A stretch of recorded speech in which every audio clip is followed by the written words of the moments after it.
예, 이것들도 아마 성서를 뭐 기본적으로 뭐 이해하시는 분들 다 아시는 내용입니다. 현존 6점 챕터 6.7.3 히브리어 성경 판본의 바탕 부문에 대한 얘기인데요. 이 현존 판본들과 이른바 마소라 본문 문제를 좀 드리겠습니다.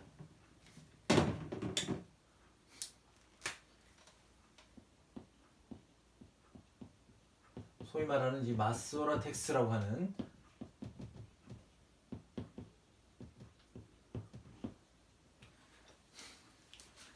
이 가장 오래된 히브리어 성경 사본입니다. 사본, 성경 사본,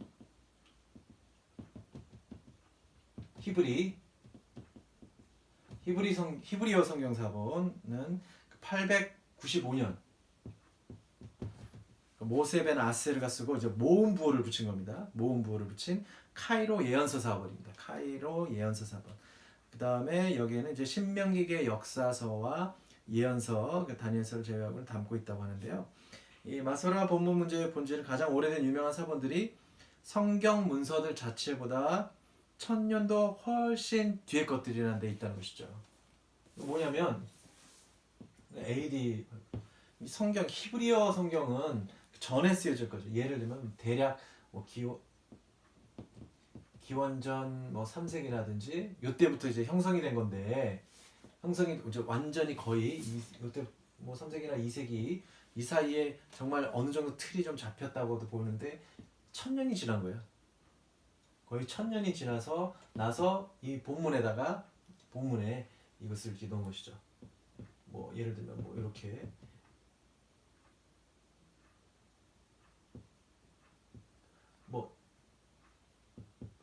뭐 이렇게라든지 뭐 이런 뒤에다가 점을 찍어서 이제 모음을 쓴 것들이 이제 당연히 이제 그런 것인데요. 아무래도 전승이 잘 됐다고 해도 1000년이 지났을 때는 문제가 뭐냐면 필사의 오류가 있을 수가 있고요. 그래서 이제 보문 비평이라는 주석 방법이 필요한데 보면은 그래서 이제 마소라 본문 전통이 성경 문서들에 근접하는 오래된 본문 전통이기는 하지만 이 근접성은 다른 본문 전통들도 이제 공유하고 있다고 보였습니다. 왜냐하면 이 마소라 본문 전통은요 성경 시대 훨씬 이후에야 비로소 관철이 되는 것입니다. 예. 그래서 나중에 한 뭐 12세기 뭐 요때까지 되고 14세기에서도 이것에 대해서 끊임없이 얘기가 된 것이죠.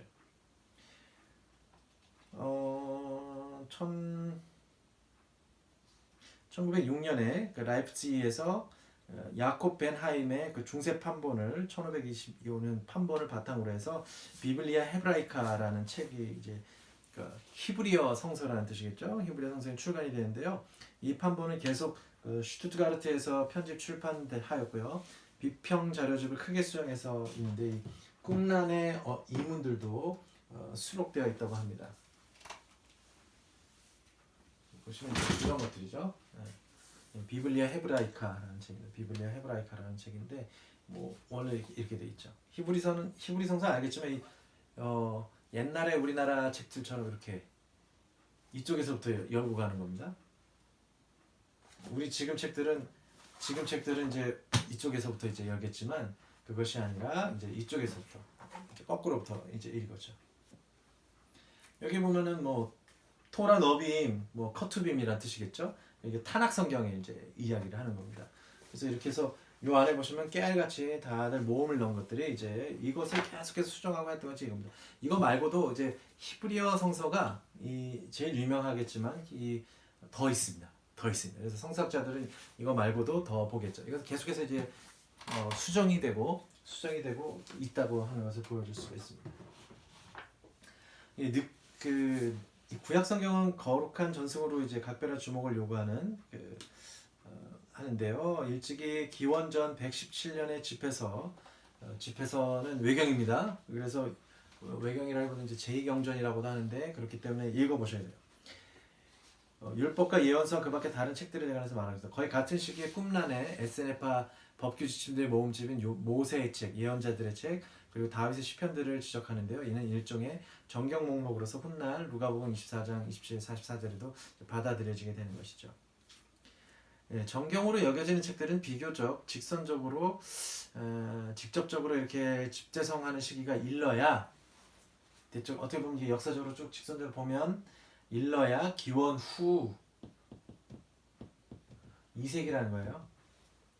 그래서 유대교 공동체들 이제 확정이 되는데요. 유대교에서 이 특정 전승 동아리들의 고유한 관심사들이 특정 문서들의 인가와 결부되어 있습니다. 그러니까 특정 동아리에서 그것을 이제 이것을 정경으로 할 것인가 한 인가를 하게 된 것이죠. 이 성전 중심적인 어떤 그 단체들이었던 사두가이와 사마리아 사람들은 이 토라에 집중했던 반면에 주로 성전 외부에서 활동했던 사람들이 바리사이파, 에세네파, 꿈란 공동체 그리고 원시 그리스도 교회에서는 이 확장된 경전들을 경전들이 이제 관찰이 되는데요. 여기서는 예언자적인 저항이 있고요. 이것이 이제 당시에 경향이 있었다는 것이죠. 성경 이후 시대의 보문 전세 첫 번째 단계 시기가 이 로마인들에 의해서 제2성전의 파괴, 그러니까 마사하다 전투겠죠. 70년 이후에 혹은 제2차 유다 전쟁, 뭐 135년경, 뭐 70년 요때 이때가 이제 성전 파괴되던 그래서 완전히 패망했다고 생각이 되던 것이고 유다 전쟁이가 끝났을 때로 우리가 얘기를 하는데요. 연구제에 따라서 이제 달리 되겠지만 이제 둘째 단계 성전 파괴에서 기원 후 8세기까지 보문 통일을 위해서 열심히 노력해서 그 전승을 했다라고 하는 것이죠. 그래서 여기가 그 범위와 내용과 구조가 근본적으로 정해졌고 동시에 하나의 이른바 원마소라 본문이 관찰이 됐다. 이라고 이제 얘기가 되어지는 것이죠.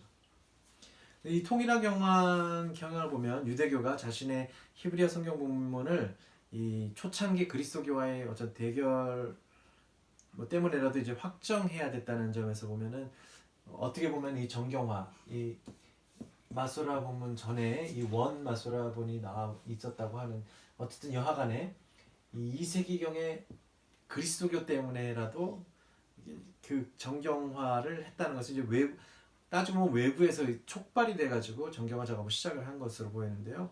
이 사마리아 오경 전통은 사마리아인들의 어떤 그 당시에 이제 분리가 유다인들하고 좀 다르다 해서 열교적인 것으로 배제됐고요. 얼마 뒤에는 이제 70인역 전통이 초창기 그리스도교에서 수용이 되는데 이 대대적인 수정을 거친 후에야 다시 유대교에서 이제 사용을 하였습니다.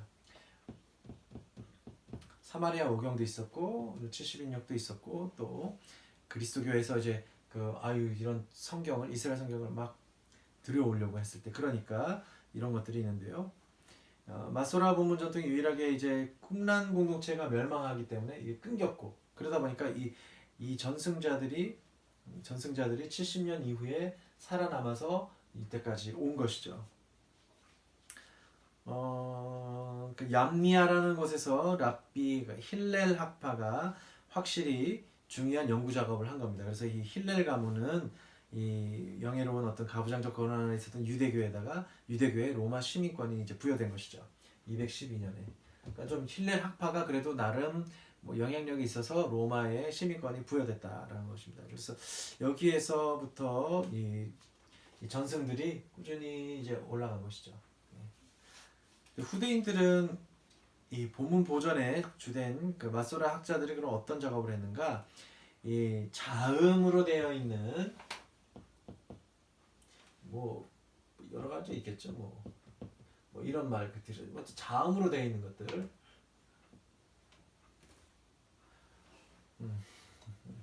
다양한 말들이 있겠지만 자음으로 되어 있는 것들은 이제 보존을 하려고 했었던 아주 그것에 관심이 많았었는데 보존 후에도 이제 처음 몇 세기 동안은 교정도 하고 애썼는데 결국은 이제 모음 부호 전문가들이 등장함으로써 이 모음을 전문가들이 등장을 하게 된 것입니다. 그래서 이것을 위해서 어쩔 수가 없었던 거예요. 왜냐하면 점점 예를 들면 뭐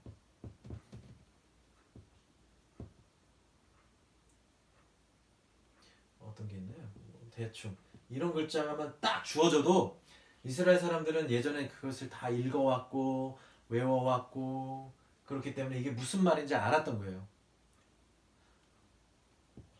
뭐 초성 게임들 하잖아요.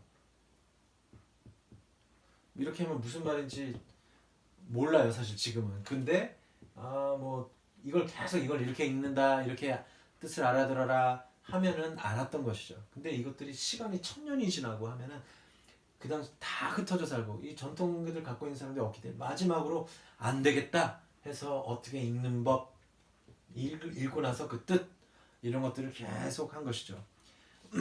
그런 다음에 절을 이제 나누기 시작합니다. 성서의 절을 나누고 시작하는데요. 오늘날에도 근데 이것이 이제 절수 계산 자체는 그 라틴어 번역본인 불가타 본에서 차용을 한 거예요. 그러니까 오히려 차용을 했다는 것을 우리가 알 수가 있고요. 캔터베리 대주교 스테판 랑톤이 이 장절 구분, 오늘날에도 통해는 장절 구분의 어떤 시도라고 했었고요. 파리 불가타 사본에서 이제 처음 발견된다고 합니다. 이 마소라본에 대해서도 그 마소라본이 그러면 정말 옳은 것이냐라고 따지면 사실 모르겠어요. 이것만이 옳다라고 할 수는 없지 않을까 생각이 듭니다. 왜냐면 방금처럼 보시기 천년이라는 시간이 있었고 또 다양한 전승이 있었고 유대교 안에서만 갖고 있었던 것이고 뭐 다양한 뭐 SNF파 전승이나 이런 거 다 제거했기 때문에 그런 것이죠. 그다음에 이제 70인역과 이제 불가타본에 대한 얘기를 하면서 성서본을 마치려고 합니다. 70인역에 대한 그 챕터 6.7.4에서 70인역에 대한 것들은 그 이야기들은 이렇게 쭈루룩 나와 있으니까 사실은 보시면 됩니다. 알렉산드리아 지역에서 이제 72, 72명의 장로가 모여가지고 성서를 번역했는데 토시 하나 틀리지 않고 똑같았더라라고 이제 그런 뭐 전승이 내려온 것이었기 때문에 그럽니다. 70이라는 것이 이제 그 셉투아진타라고 이제 하는 것이 이제 라틴어에서 이제 나중에 그렇게 해서 됐기 때문에 그렇게 된 건데요. 여하간 기원전 3세기경에 이렇게 된 것입니다. 이 내용들을 보면은 뭐 이것이 어떻게 됐든 간에 어쨌든 간에 이것이 이제 전승이 돼서 전해져 내려오는데요. 이 토라라는 책이 제일 먼저 번역이 됐겠죠. 이 거룩한 책이 거룩한 책이 번역이 됨으로써 이제 성경의 나머지 책들의 번역을 위한 중요한 전제 조건이 이제 충족이 된 겁니다. 어쨌든 기본 사전이 된 것이죠. 모세오경이 됐으니까 이제 이 다음부터는 이것만 확실히 됐으면은 그 다음부터 이제 번역하는 것에는 수월해지는 것이죠. 왜 여기서 나오는 어휘 어쨌든 해석하는 문법적인 것 통일된 것들이 이제 생겨나는 것이죠. 그래서 이제 대부분의 번역자들이 이제는 그리스 오경을 자신들의 기본 사전으로 이제 이용할 수 있게 된 거고요. 성경 각 권의 번역 방식은 아주 이제 다양했는데요. 축자적인 번역이 있었다. 글자 그대로만 하는 번역이 있었고요. 오경 자체 그리고 시편 상당히 너그럽 자유롭고 더 나아가서 이제 헬레니즘 개념들이 이제 각인된 번역들이 있었던 겁니다. 예를 들면 욥기, 잠언, 이사야서, 다니엘서. 근데 이제 그렇다고 해서 축제적 번역이라고 해서 헬레니즘적인 주변 세계의 영향을 받지는 않을 수가 없었겠죠. 그래서 이제 범위가 마소라 본문하고 비교하면 조금씩 이제 차별이 되고 차이가 있다는 것을 우리가 볼 수가 있습니다. 근데 이게 왜 그럴까? 그래서 마소라 본문과 다른 히브리어 원 본문의 번역의 토대가 되었던가 아니면 차이점들은 번역자들의 책임인가라는 물음이 이제 제기가 되는데요. 꿈란에서 발견된 사본들이 이 문제를 이제 부분적으로 이제 밝혀주고 있습니다. 예컨대 70인역인 사무엘 상하권의 히브리어 원 본문이 꿈란에서 발견되는데 이는 매우 중요합니다. 그래서 왜냐하면 이제 마소라 본문에 이제 사무엘기 상하권에 전승되어 본문 상태가 좋지 않았다는 거예요. 이것이 오히려 더 좋았다는 것이죠. 그래서 이 문제가 뭘까라는 것이 이런 것들 때문에 그렇습니다. 어쨌든 기원전 3세기예요. 기원전 3세기경에 이 번역이 되는데 이 번역을 할 때 원문이 뭐냐는 거예요. 원문은 당연히 히브리어겠죠. 히브리어 원문을 번역을 하는 데 있어서 지금 나중에 봤더니만 이 히브리어로 계속 전승되는 것들은 번역 상태가 또 그렇고 별로 질도 안 좋고 사실 사라진 것도 있어요. 사라진 것도 있다고 좀 보여지는 것이죠. 근데 이것은 그대로 번역이 돼서 아주 잘 유지가 된 겁니다. 근데 이게 사라져 버렸으니까 이게 뭐지? 있었는데? 라고 하니까 어쩔 수 없이 이걸 다시 보게 된 것이죠. 70인역에. 그래서 이런 사건들이 있는 것이죠. 그리고 똑같은 일이라도 번역에 따라서 신학적 해석이 좀 다를 수는 있지만 신학적인 해석은 다를 수 있지만 사실 이런 것들이 그러면은 번역 이 히브리어로 집성하고 또 했던 사람들 이걸 어떻게 사본으로 이어온 데의 문제점들도 있고 잘못된 것들도 있고 했을 때 오히려 이것을 더 추종할 수도 있다라는 것들도 좀 그러니까 그런 문제들이 있었다는 겁니다. 세투아진타라는 명칭 70인역은 세월이 흐르면서 유대교 정경에 들어있지 않았지만요. 그리스도교 정경에 추가로 받아들여졌고요. 그리스어로 전승된 책들에도 확대 적용이 되었습니다. 이것들이 원래 그리스어로 쓰였거나 예를 들면 이제 아람어로 번역된 책들인 것입니다. 그러니까 이 문제가 다시 한 번 더 보면 그리스도교 정경으로 이 70인용의 내용들이 이제 받아들여지게 된 것이 있다는 것이죠. 이게 원래 처음부터 그럼 그리스어로 쓰여진 것이냐? 제2경전이라는 것이 혹은 뭐 외경이라고 이제 공동번역에는 이제 외경이라고 제2경전이라고 하는데 이것이 원래 그리스어로 쓰여진 것이냐? 혹은 히브리어나 아람어에서 번역된 것이냐? 뭐 이런 것들이 조금씩 이제 나눠져 있기 때문에 이쪽에서 마소라 본문을 한 사람들이나 히브리어 성서들이 이거 안 돼! 이래선 안 돼! 해서 그런 것들이 강하게 된 것이죠. 그래서 70인역의 의의에 관해서는 뭐 여러 차원에 걸쳐 있는데 그 본문에 1, 2, 3, 4로 다 되어 있으니까 조금 참조해 주시면 좋겠습니다. 70인역이 그럼 뭐에 중요한 것이냐? 그리스 정교회에서는 아직도 이 70인역이 표준 본문이에요.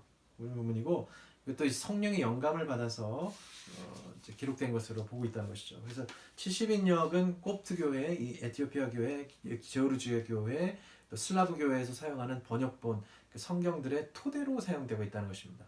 그래서 그리스도교의 70인역 성경이 유대교 정경보다 범위가 넓을 뿐 아니라 이 책군 또는 각권의 순서도 좀 다르다는 것을 보게 되면요. 이 초기 교회는 나아가서 이제 유대교와 다른 본문 전승 형태를 코덱스를 등장해서 이제 두루마기를 대체했을 때 중요한 역할을 한 것이죠. 또 뭐가 또 그러냐면 이 신약 성경의 뭐 사도 바울뿐만이 아니라 복음사가들이라든지 이런 분들이 보면 사도들도 보면은 그러면 이 히브리어 성서를 인용하느냐 거의 꽤 많이 이 70인역 성서를 인용을 합니다. 그러면 70인역을 그럼 버려야 되느냐? 버리면 안 되는 것이죠. 그러니까 뭐 이제 근본주의자들 같은 경우 이제 루터와 그 개신교 근본주의자들은 이것만 된다. 이것도 아니에요, 사실은. 그 킹제임스 버전만 가지고 얘기를 합니다. 아니 무슨 물론 킹제임스 버전이 원어를 히브리어라든지 그다음에 그리스어에서 이제 번역을 했다고는 하겠지만 원어만큼 더 중요할 게 있나요? 근데 그런 것을 생각해 보면은 그런 근본주의자들은 좀 이제 좀 어떻게 해야 될지는 전 잘 모르겠지만 근본주의자들의 주장에 대해서는 조금 무시를 해도 되지 않을까라는 생각을 해봅니다. 무시라기보다는 너무 편향돼 있다는 것을 지적해 줄 필요가 있다는 것이죠. 예수님이 그러면 그 당시에 영어로 말씀하셨는가? 물론 그리스어로 된다는 것도 그런 문제가 있죠. 아람어를 썼다고 생각을 하는데요. 아람어도 그러면 아람어는 언제 시작을 한 거냐면 아시리아, 바빌론, 페르시아 일부에서 쓰던 말입니다. 사실 그 당시에 또 그 공용어일 수도 있습니다. 근데 그것이 이 히브리어라든지 이 셈족어하고 상당히 유사함이 있기 때문에 그것이 지금 예수님이 아마 그 당시에도 아람어를 썼을 것이다 라고 생각을 하는 것이죠. 근데 사실은 잘 모르겠습니다. 정확한 것은 역사 고고학자들에게 좀 맡기도록 하겠습니다. 라틴어 역본, 불가타 역본이라고 하는데요. 옛 라틴어 역본은요, 직접 70인역에서부터 번역을 했겠지만요, 불가타 역본은 기원 후 400년 예로니모, 제롬이라고 하는 영어로는 제롬인데 히에로님스가 히브리서에서 라틴어로 옮긴 번역이 들어있는 것입니다. 그래서 히브리어 원 본문으로는 이 중에 있었던 아까 그 마소라 원 마소라 본 중에서 그것을 사용했음이 거의 이제 확실하고요. 이 역본의 명칭이 이제 불가타라는 것입니다. 불가타 이제 원래 대중적이라는 뜻이죠. 큰 인기와 대중성을 반영하는데요. 이로써 적어도 그리스도교 영역에서 서방 그리스도교 영역에서는 70인역의 그리스도 본문 전통에 오랜 뭐 끝났다고 얘기를 할 수가 있습니다. 보시면 대중 라틴어라고 하는 게 불가타라고 하는데 이게 뭐 이제 변용된 영어로 번역된 건 이것은 아주 불결한 아주 뭐 더러운 뭐 이런 뜻이 됩니다. 이건 약간의 비하로 이제 변형이 된 거고요. 그 당시 이제 대중적이란 말입니다. 코인에도 마찬가지죠. 코인에도 사실은 이것도 대중적이란 뜻인 거죠. 뭐 커먼이란 뜻에서 온 거니까 보통의 뭐 이런 겁니다. 이것도 다 그런 거죠. 대중적인 거. 이러한 사정으로 봤을 때는 이제 성서가 더 이제 편한 언어로 이제 구성이 됐다고 볼 수 있습니다. 뭐 제가 갖고 있는 것은 이 뭐 4판인데요. 예, RSV입니다. 영어로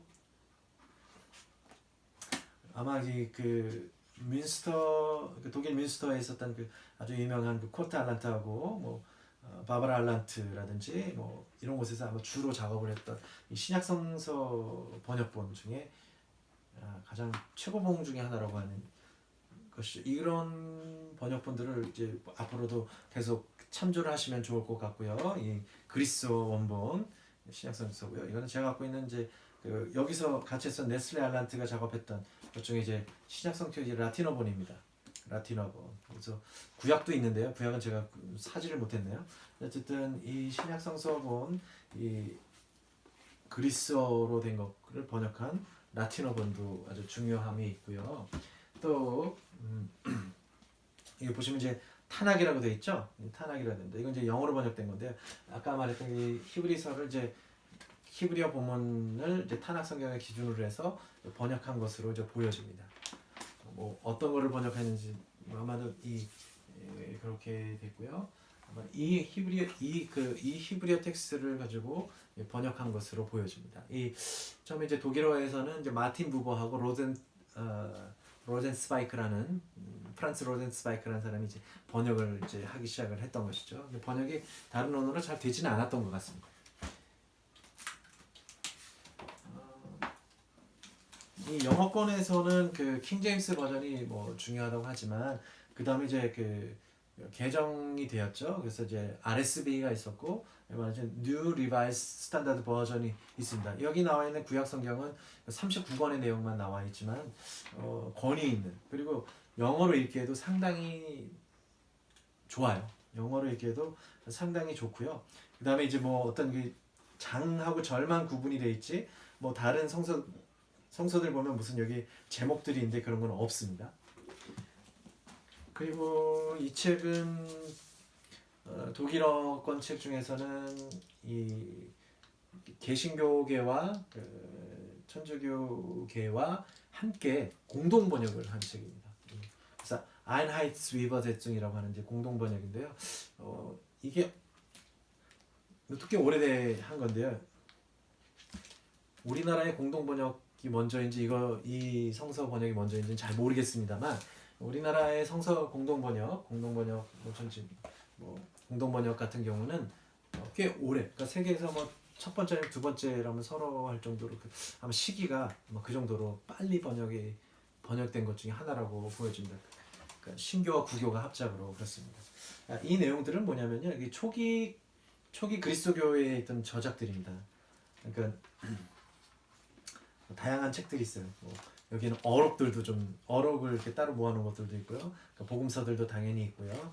뒤에 보면은 다양한 뭐 토마복음이며 베드로복음이며 뭐 다양한 그 위경들이 추르르 있는 겁니다. 그러니까 성서 연구를 하시려면 뭐 다양한 언어를 하겠지만은 기본적으로 성서 연구를 할 때는 당연히 이제 히브리어, 히라버, 라틴어, 시리아어, 콥트어, 뭐 아람에요. 그러니까 어쨌든 고대 금동어들도 많이 아면 도움이 되겠지만 제가 아마 그것 때문에 성서 공부를 하기 조금 어려웠던 것 같습니다. 만약에 했었으면은 좀 더 마음 먹었으면 성서 공부를 더 했으면 좀 좋았을 텐데 그런 것들이 좀 있습니다. 자, 이로써 성서에 관한 내용들은 다 보시고요.